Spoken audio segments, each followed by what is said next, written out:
Здравейте отново, скъпи приятели! За тези, които ме гледат за първи път, аз съм Александър. Радвам се да ви видя в моя канал. Скъпи приятели, с радост искам да ви съобщя, че вие сте с епизод 1 на рубриката Вашето видео. С мен се свърза една жена, която пожела да бъде излъчено видео, което вие да видите. Жената се казва Албена и живее в Норвегия. Всъщност, ако и вие искате да излъча вашето видео в моя канал, изгледайте следващия материал, в който да разберете как да се случи това, след което, разбира се, пускаме видеото на Албена. Приятно гледане! Преди не повече от час качих видео, в което обявявам една нова рубрика в канала ми, която се казва Вашето видео. За тези, които още не сте го гледали, ето какво представлява тази рубрика. В нея ще качвам ваши видеа. Да, точно така. Моя канал ще стане един вид ваш. Моите 40 000 последователи ще гледат вашите видеа. Всъщност има само две условия. Първото е вашето видео да отговаря на правилата на YouTube. Няма как иначе. Второто условие. Това видео да не е качвано в никоя друга платформа.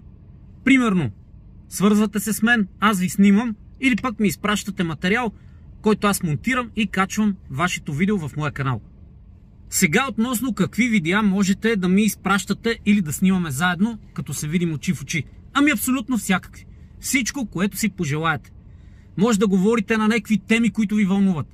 Да помолите някой за нещо, да се обясните на някой в любов, да направите реклама на ваш бизнес или пък ако искате да говорите за здраве, ако искате да разкажете вашия живот или вашата история. Абе всъщност няма какво да ви изреждам. Всичко, което си представите, че искате да се види от хората, да стане просто е така обществено достояние, аз ще го заснема. Примерно може да сте в чужбина и да ми пратите някакъв материал, който искате да се види тук в България. Може да искате да видя вашия домашен любимец, да говорите за политика, за спорт, за нещо интересно, за космос, за НЛО, каквото си поискате.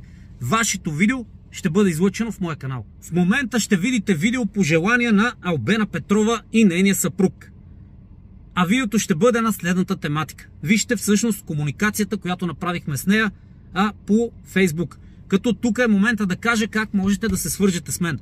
Александър Сеньор Митов в търсачката във Фейсбук и ми пишете по месенджера. Там ще се разбереме как точно да получа материала или аз да ви заснема примерно. Другия вариант е имейла ми, който ще приложа в описанието на видеото, на който можете да ми пишете. Но най-добре е във Фейсбук. Цак-цак, отговарям ви по месенджера. Разбираме се за какво става въпрос. Говорим за това, което искате да се излъчи в моя канал. Правим го, монтирам видеото, качвам го и вие му се наслаждавате.